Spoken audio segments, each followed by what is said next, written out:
오늘은 탕부 이야기 강해 7강입니다. 마지막 강해입니다. 아버지 잔치에 들어가 누리라 라는 주제를 가지고 말씀을 드리는데요. 전체 본문 누가복음 15장 13절과 11절로 32절은 꼭 읽어보신 다음에 이 영상을 보셔야 됩니다. 부제로서 예수 복음은 지금 여기서의 3부터 바꾼다 라는 부제를 가지고 말씀을 시작합니다. 첫 번째, 매일의 삶이 달라지다에 대해서 말씀드립니다. 이처럼 우리는 복음을 믿고 예수님이 이루신 일 안에 안식하며 하나님과 새로운 관계와 새로운 정체성을 받습니다. 그러면 그 다음은 어떻게 될까요? 죄와 은혜와 희망에 대한 예수님의 메시지에 기초에 살아가면 우리 삶이 어떻게 달라질까요? 이사야가 새 하늘과 새 땅을 예언할 때 선포했듯이 이 마지막 귀향의 특성도 모든 귀향처럼 결국은 잔치로 끝날 것입니다. 이사야서 25장을 읽어보세요. 예수님도 자신이 이루시는 구원을 늘 잔치로 묘사하십니다. 그래서 자신을 따르는 이들에게 마태복음 8장 11절에서 동서로부터 많은 사람이 이르러 아브라함과 이삭과 야곱과 함께 천국에 앉으려니와 라고 말씀하셨습니다. 그분은 한 식사를 구원의 은혜의 증표로 남기기까지 하셨으니 곧 오늘날 우리가 주의 만찬이나 성만찬이라고 부르는 식사입니다. 물론 잃어버린 아들에 대한 예수님의 비유도 잔치로 끝납니다. 이 잔치는 역사의 종말이 벌어질 하나님의 대축제를 상징하고 있습니다. 그분이 이런 식으로 말씀하시는 이유는 무엇일까요? 그분의 구원사역의 기초에 살아간다는 의미를 이보다 더 생생히 전달할 수는 없기 때문입니다. 우리는 4가지 방식으로 잔치를 경험할 수 있는데 각각 우리 삶이 예수님의 복음의 메시지를 통해 빚어지는 방식에 상응합니다. 두 번째, 구원은 체험적이다에 대해서 알아봅니다. 잔치는 우리의 식욕과 오감이 채워지는 자리입니다. 요한복음 2장에 보면 예수님이 어느 결혼식의 피로연에 가셨는데 포도주가 너무 일찍 떨어졌습니다. 신혼부부는 물론 진행자에 해당하는 연회장도 자칫 사람들에게 망신을 당할 판이었습니다. 이때 예수님이 몇 개의 커다란 항아리에 들어있는 물로 포도주를 만드셨습니다. 그분이 신적인 권능을 공적으로 행사하시기는 이번이 처음이었습니다. 복음서를 기록한 요한은 놀랍게도 이 기적을 표적이라 칭합니다. 예수님 사역의 핵심을 알리는 전조라는 뜻입니다. 어째서 이것이 그분의 취임 행위가 될까요? 그분은 500리터가 넘는 물로 최상급 포도주를 만들어 잔치가 지속되게 하셨는데 자신이 무슨 일을 하러 오셨는지를 굳이 이런 식으로 알리신 까닭이 무엇일까요? 답은 예수님이 흥겨운 잔치를 베풀러 오셨다는 데 있습니다. 그분은 진정한 연회장이요 잔치의 참 주인이십니다. 앞서 보았듯이 예수님은 우리 죄의 형벌을 우리 대신 당하셨습니다. 그래서 기독교 신학자들은 예수님의 구원의 법적인 측면에 대해 말하곤 합니다. 즉 그분이 우리에게 무죄 평결을 확보해 주셨으므로 우리는 더 이상 죄값을 치를 필요가 없습니다. 그러나 구원은 객관적이고 법적일 뿐만 아니라 또한 주관적이고 체험적입니다. 성경은 구원에 대해 감각적 어법을 고집합니다. 그래서 여호와의 선하심을 믿고 동의하는 데 그치지 말고 맛보아 알지어다 라고 말합니다. 조나단 에드워즈는 하나님의 초자연적인 빛이라는 유명한 설교에서 이렇게 말했습니다. 하나님이 거룩하고 은혜로운 분임을 믿는 것과 그 거룩함과 은혜의 멋과 매력을 마음속으로 새삼 느끼는 것은 다르다. 하나님의 은혜를 믿는 것과 맛보는 것의 차이는 꿀의 단맛을 머리로 믿는 것과 실제로 느끼는 것의 차이와 같다라고 말합니다. 예수님의 구원은 잔치입니다. 그래서 그분이 이루신 일을 믿고 그 안에 안식하면 성령을 통해 그분이 우리 마음에 실제로 거하십니다. 그분의 사랑은 꿀이나 포도주와 같습니다.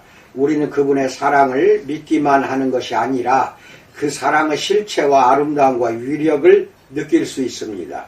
그분의 사랑은 어느 누구의 사랑보다도 더 절절합니다.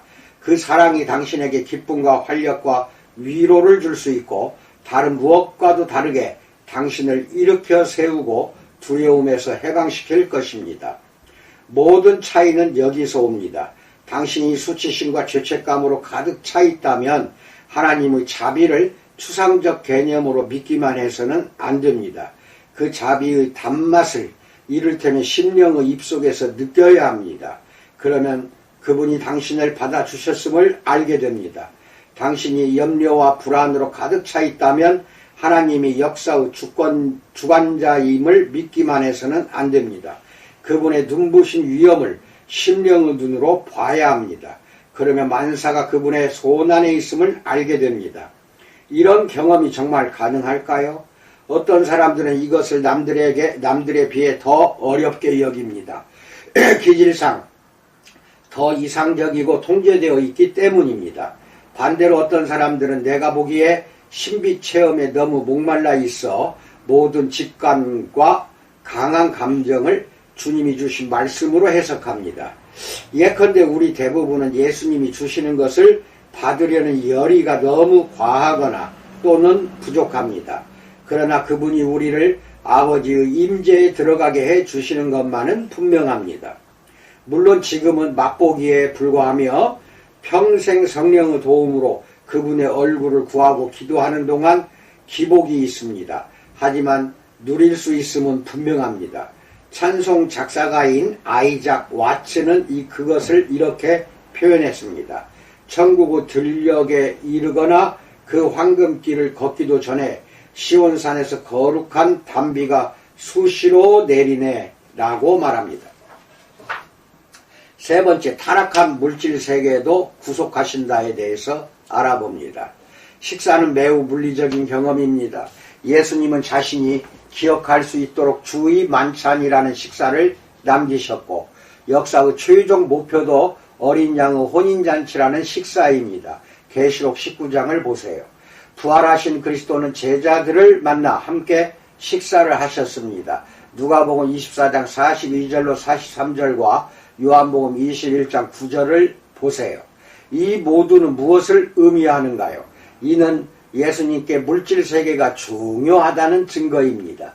창세기에 보면 하나님은 이 세상을 만드신 후 물리적 창조세계를 보시며 좋다라고 하셨습니다.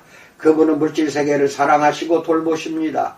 예수님이 부활하신 사실과 새 하늘과 새 땅이 약속되어 있다는 사실에서 분명히 보이듯이 그분은 지금도 세상을 돌보십니다. 이 세상은 그저 사람들의 회심을 위해 쓰이는 연극무대가 아니며 모두들 천국에 가고 나면 결국 버려지고 말 곳이 아닙니다. 아니, 예수님의 궁극적 목적은 개개인의 구원과 죄사함만이 아니라 또한 이 세상을 새롭게 해서 질병과 빈곤과 불의와 폭력과 고난과 죽음을 종식하시는 것입니다. 역사의 절정은 육체로부터 이탈된 고차원의 의식이 아니라 잔치입니다. 하나님은 세상을 지으실 때 모든 색깔과 맛과 빛과 소리를 함께 지으셨고 온갖 부류의 생명체가 상호 의존하며 살게 하셨습니다. 지금은 생태계가 훼손되고 얼룩지고 망가졌으나 그분은 이것을 바로잡기 전까지는 쉬지 않으십니다. 물질세계가 동양 철학의 말처럼 한갓 환영일 뿐이거나 플라톤의 말처럼 진정한 이상세계의 한시적 복제품에 불과하다면 이 세상이나 지금 이 땅의 삶에서 벌어지는 일은 중요하지 않습니다. 중요한 것은 영이나 혼의 문제뿐입니다. 그러나 예수님은 그저 영으로 구원받으신 것이 아니라 몸으로 부활하셨습니다. 하나님은 몸과 영을 둘 다 지으셨고 몸과 영을 둘 다 구속하십니다. 예수님의 모든 사역이 그 사실을 잘 보여줍니다. 그분은 말씀을 전하셨을 뿐 아니라 아픈 이들을 고치시고 배고픈 이들을 먹이시고 가난한 이들의 필요를 돌보셨습니다. 마태복음 25장에 예수님이 묘사하신 심판날이 나옵니다. 그날 많은 사람이 거기서 그분을 주님이라고 부르겠지만 그들이 굶주린 이와 난민과 환자와 죄수를 섬기지 않았다면 그분을 섬긴 것이 아니라는 것입니다. 마태복음 25장 34절로 40절 보세요. 그분의 발언은 충격적입니다. 이것은 그분이 들려주신 탕자의 비유와 모순되지 않습니다. 그분은 지금 사회 사업가들만 천국에 들어간다고 말씀하시는 것이 아닙니다. 오히려 이 말씀은 당신이 순전히 헤아릴 수 없는 은혜로만 구원받은 죄인이라면 그 불가피한 증거로 사회적 양심이 민감해져 평생 행동으로 빈민을 섬길 수밖에 없다는 뜻입니다. 비유에 나오는 동생 부류의 사람들은 너무 이기적이고 형 부류의 사람들은 너무 독선적인 생각에 젖어 양쪽 다 빈민에게 무관심합니다. 그러므로 기독교는 이미 아마 세상에서 가장 유물론적인 종교일 것입니다. 예수님의 기적은 자연 질서를 깨뜨렸다기보다 오히려 회복했습니다. 본래 하나님이 창조하신 세상에는 시각장애와 한센병과 기아와 죽음이 없었습니다. 예수님의 기적들은 그분의 창조세계에 잠입한 또는 침입한 이 모든 타락상이 언젠가는 모두 없어질 것이라는 징후입니다. 그러므로 그리스도인은 영혼을 구원하는 일과 사회구조를 개혁하여 안전한 거리와 따뜻한 가정을 만드는 일을 한 문장 안에 함께 말할 수 있습니다. 진실로 가능한 일입니다. 예수님은 고난과 불의와 악과 죽음을 미워하십니다. 그래서 친히 오셔서 그것을 다 당해 이기셨고 언젠가는 세상에서 그것을 깨끗이 없애실 것입니다.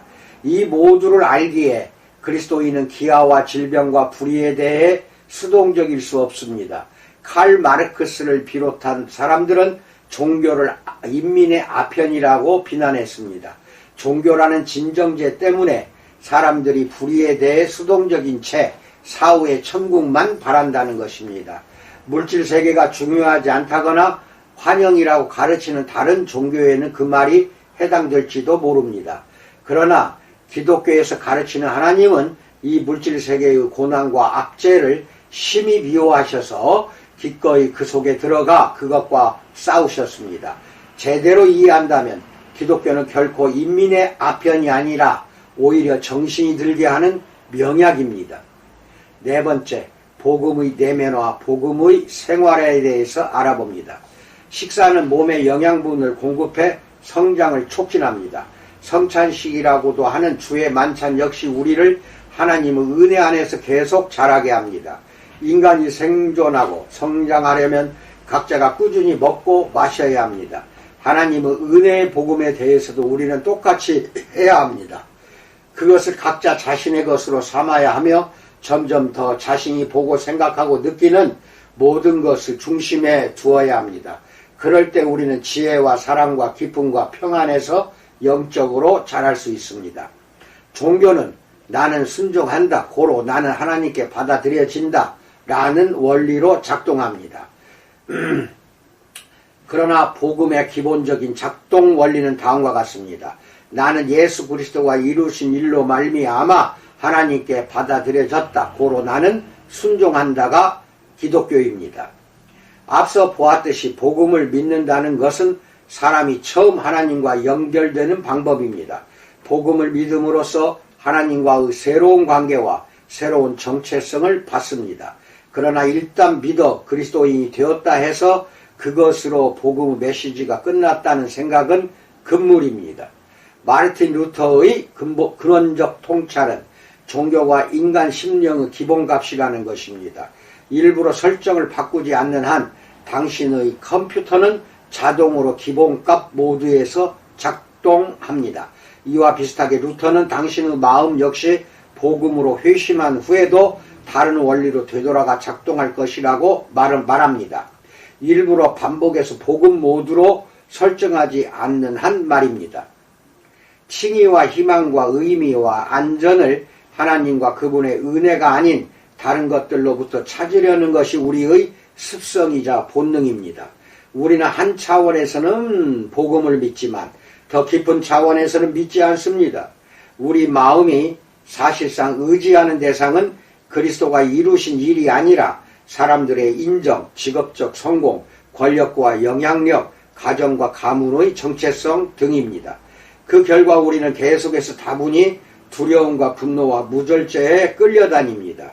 이런 것들은 단순히 의지력만으로는 변화될 수 없습니다.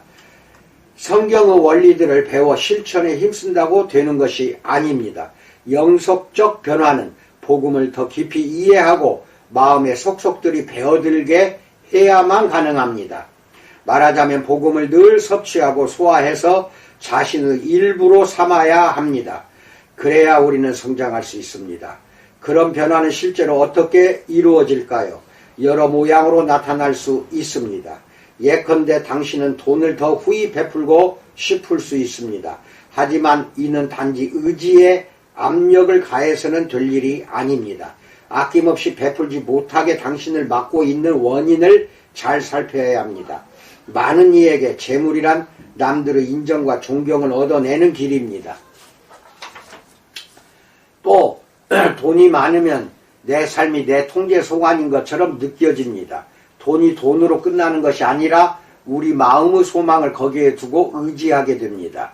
고린도 교회에 보낸 편지에서 사도 바울이 어떻게 그들을 후히 베푸는 은혜에서 자라가도록 돕는지를 보십시오.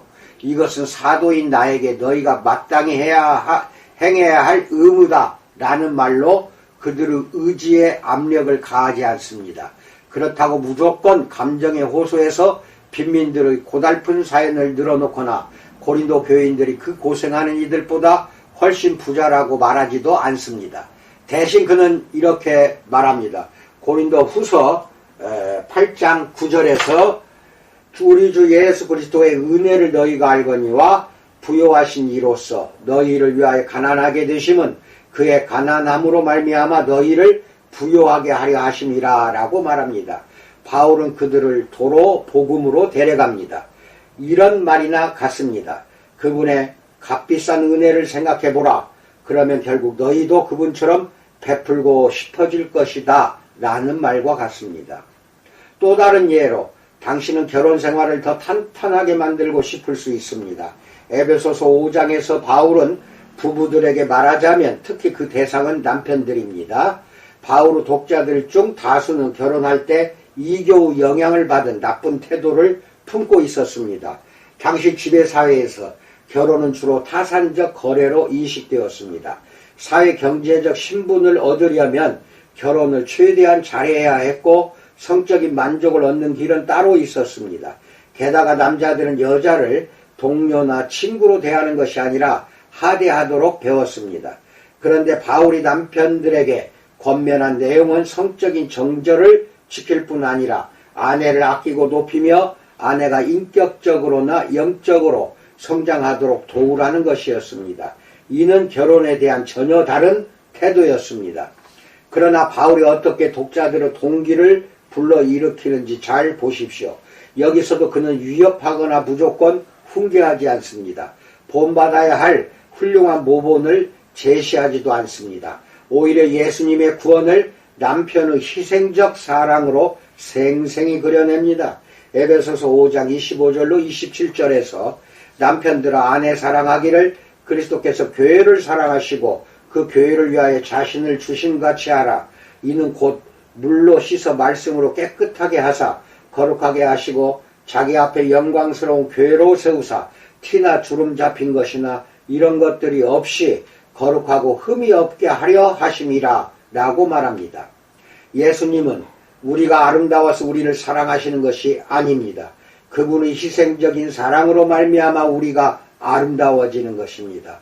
복음 안에서 그분은 우리의 궁극적인 남편이시며 우리는 그분의 신부입니다. 인색함을 해결하려면 그리스도의 베푸심이 있는 복음으로 방향을 돌려야 합니다. 그분은 자신의 부를 당신에게 쏟아 부으셨습니다. 당신은 돈에 대해 걱정할 필요가 없습니다. 십자가야말로 하나님이 당신을 돌보시고 철저히 안전하게 지키신다는 증거이기 때문입니다. 예수님의 사랑과 구원은 당신에게 돈으로 살 수 없는 놀라운 신분을 부여합니다. 잘못된 결혼 생활을 해결하려면 남편의 온전한 사랑을 보이신 그리스도의 복음으로 방향을 돌려야 합니다. 간음하지 말라는 계명은 신부인 우리를 향한 그분의 사랑 때문에 지당해지며 특히 그분이 당신에게 철저히 정절을 지키신 십자가 때문에 그렇습니다. 남편이신 그리스도의 사랑을 알아야만 정말 의연하게 정욕을 물리칠 수 있습니다. 그분의 사랑은 차고도 넘치기에 당신은 그분만이 주실 수 있는 것을 성관계에서 구하지 않게 됩니다. 요지는 무엇인가요? 충절을 다하거나 후히 베풀려면 도덕규범을 지키려는 노력을 배가하는 것만으로는 안 됩니다. 모든 변화가 이루어지려면 그리스도의 구원을 깊이 이해해야 하고 그 이해에서 비롯된 마음의 변화들이 삶으로 옮겨져야 합니다.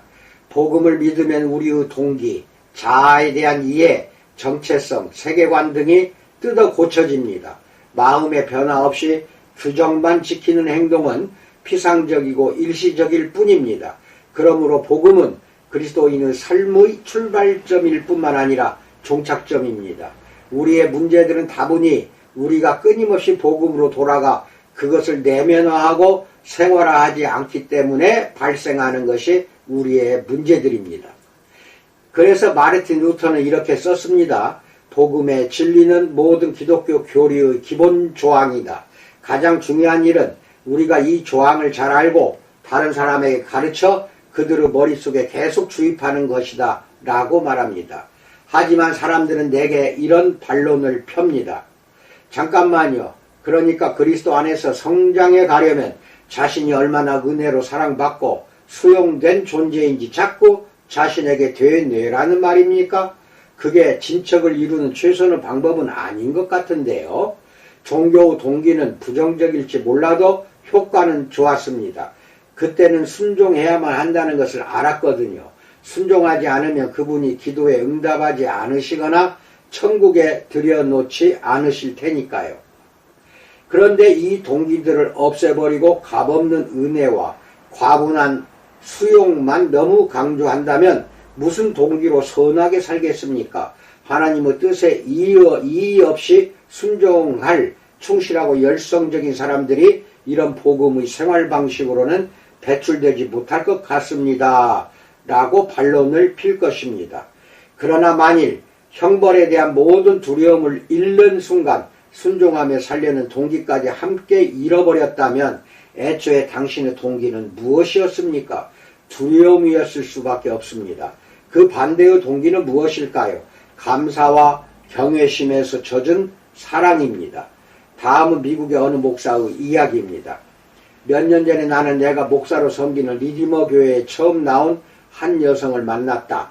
그녀는 성장기에 교회에 다녔는데 우리가 충분히 착하고 윤리적이어야만 하나님이 우리를 받아주신다는 말을 늘 들었다고 했다. 하나님이 과거나 현재 우리의 행동과 무관하게 그리스도가 이루신 일로 말미암아 순전히 은혜로 우리를 받아주신다는 메시지는 금시초문이라는 것이다. 그녀는 정말 무서운 개념이네요. 좋은 쪽으로긴 하지만 그래도 무섭습니다라고 말했다. 나는 호기심이 일어 그녀에게 공로 없이 거저받는 은혜의 어떤 점이 그렇게 무서우냐고 물었다. 그녀의 대답은 이런 내용이었다. 내가 선행으로 구원받는다면 하나님도 일정한 한도 내에서만 내게 무엇을 요구하시거나 역경을 통과하게 하실 수 있겠지요. 나는 마치 권리를 지닌 납세자와 같을 것입니다. 의무를 다했으니 이제 웬만큼 삶의 질을 누릴 자격이 있는 거지요. 하지만 정말 내가 하나님의 무한한 희생을 통해서만 구원받은 죄인이라면 그분이 내게 요구하실 수 없는 일은 없습니다. 그녀가 바로 깨달았듯이 순전히 은혜로만 구원받는다는 이 믿기 힘들 정도로 놀라운 가르침은 양날 검과도 같다. 한편으로는 두려움을 베어버린다. 하나님은 우리의 결함과 실패에도 불구하고 값없이 우리를 사랑하신다. 그러나 그녀가 또 하나 깨달았듯이 예수님이 정말 그녀에게 그렇게 해 주셨다면 이제 그녀는 자신의 것이 아니라 그녀를 값주고 사신 그분의 것이다. 지난 세월 내가 많은 사람에게 들은 말이 있다. 내 선행 때문이 아니라 순전히 은혜로 구원받는 거라면 이제 아무렇게나 내 마음대로 살아도 되겠네요. 하지만 그것은 마치 예수님의 비유에 1막만 있고 2막은 없는 것처럼 사는 것 같다. 하나님의 은혜는 값없지만 무한한 희생의 결과이다. 디트로이트 보네퍼는 1930년대 초에 독일 교회의 수많은 사람이 히틀러에게 항복하는 데 기겁했다. 이에 대한 반응으로 그가 쓴 책이 나를 따르라 라는 명작인데 거기에 그는 자신의 표현으로 값싼 은혜의 위험성을 경고했다. 이는 값없는 은혜만 강조하여 우리가 어떻게 사는지는 별로 중시하지 않는 가르침이다.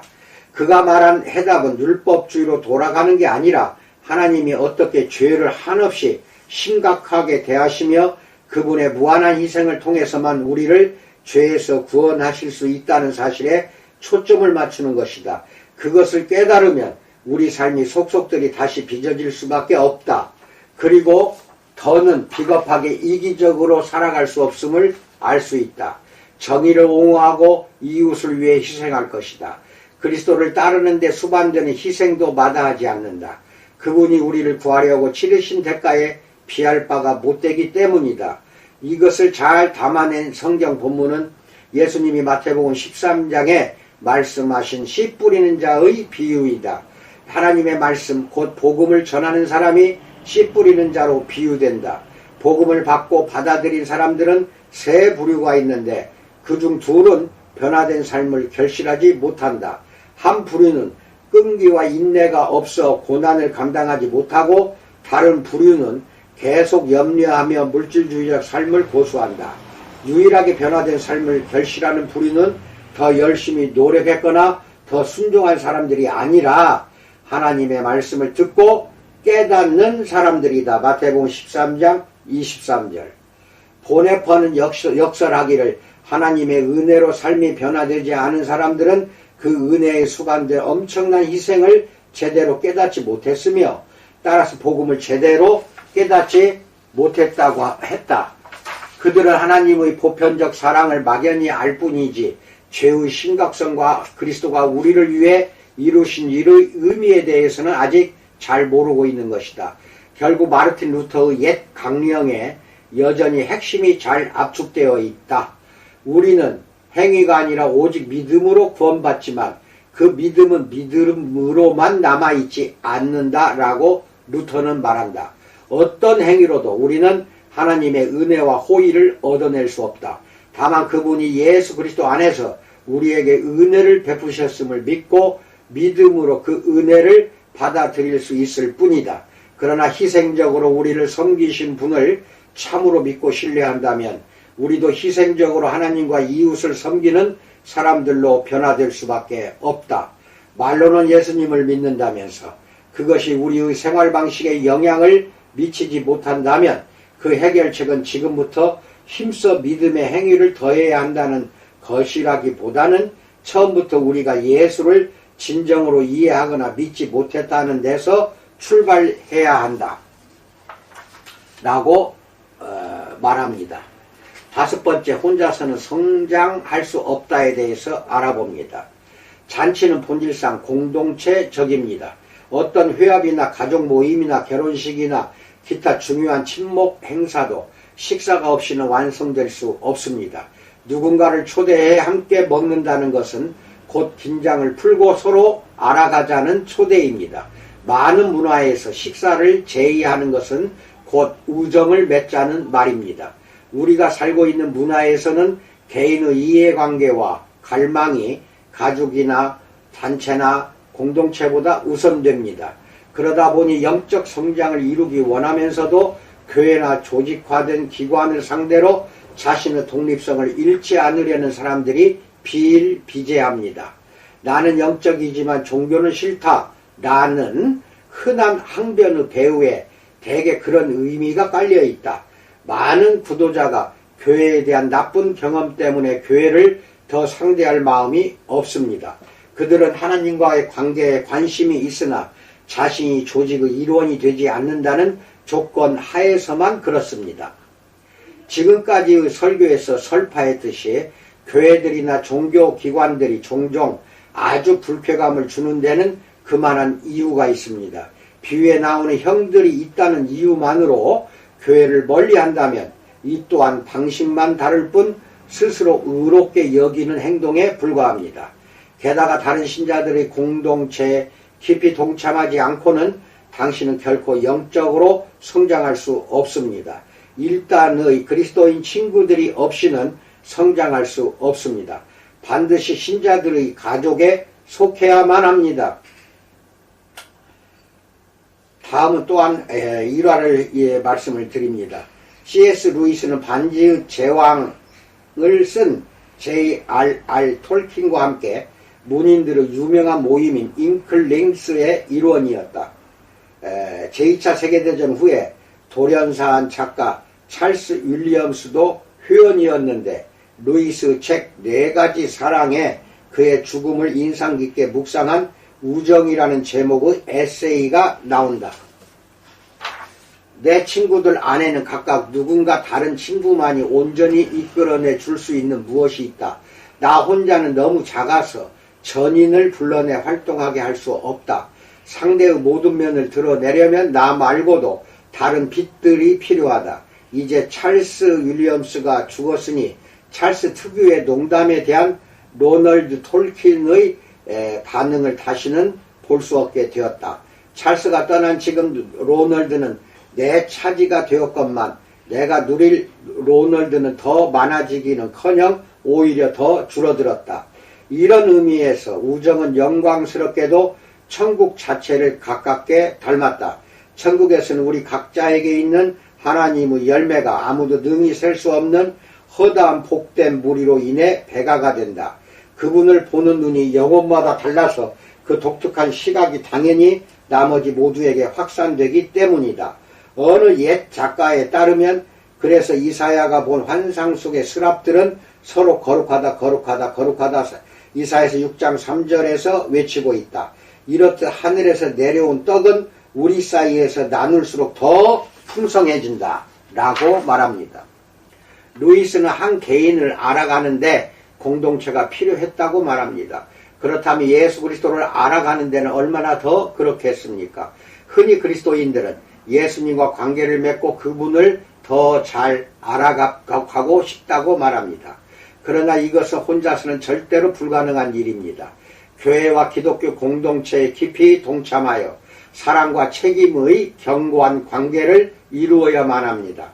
예수님을 본받고 섬기고 사랑하려 애쓰는 신자들의 공동체에 속할 때에만 당신은 그분을 알아가고 닮아갈 수 있습니다. 6번째, 생명길이 되어주신 예수님에 대해서 알아봅니다. 예수님은 성경 전체의 이야기와 인류 이야기를 잃어버린 두 아들의 비유에 멋지게 압축하셨습니다. 이 이야기에서 그분이 가르치시듯 두 가지 가장 흔한 삶의 방식은 양쪽 다 영적으로 막다른 골목입니다. 그분은 우리 생애의 줄거리가 그분 안에서만, 즉 그분의 인격과 사역을 통해서만 행복한 결말의 대단원에 이를 수 있음을 보여주십니다. 다음은 또 일화를 말합니다. 널리 애독되는 이자크 디네센의 바베트의 만찬도 잔치로 끝납니다. 이 이야기 역시 두 가지 흔한 삶의 방식으로는 부족하며 또 다른 길이 존재함을 우리에게 가르쳐줍니다.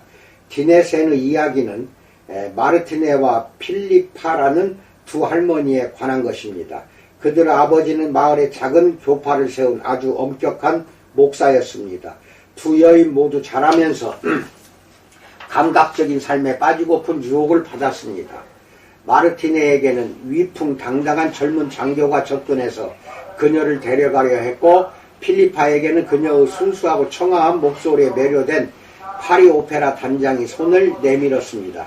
하지만 결국 둘 다 세상적 안락의 삶을 물리치고 아버지의 사역을 거들었습니다. 아버지가 돌아가신 후에도 그들은 덴마크 서부 황량한 유틀란트 해변의 작은 마을에서 도덕적으로 엄격한 종교 공동체를 계속 이끌어 나간다. 그러나 공동체는 잘 지내지 못했다. 사람들의 삶은 바람이 센 그 지역의 축축하고 우중충한 날씨만큼이나 싸늘하고 황량해졌다. 마을의 누군가와 불화하지 않은 사람이 거의 없었고 서로 말을 하지 않고 지내는 경우도 많았다. 다들 오만하게 불만을 품었고 원한이 깊어져 괴로울 정도였다. 마을에 기쁨이란 전혀 없었다. 그 무렵 마르티네와 필리파는 바베트라는 정치적 난민을 받아들여 하녀로 데리고 살게 된다. 뜻밖의 폭벌에 당첨된 바베트는 마침 두 자매가 아버지 생신을 기념해 마을 사람들에게 베풀려던 저녁 식사를 자신의 돈으로 준비하기로 한다. 알고 보니 바베트는 파리에서 유명한 요리사였고 그녀가 계획한 식사는 최고의 만찬이었다. 식사 당일이 되어 손님들이 모였다. 마을 인근에 살던 로벤 헬름이라는 할머니도 고인이 된 목사를 기리고 싶어 자신의 조카를 함께 불러왔다.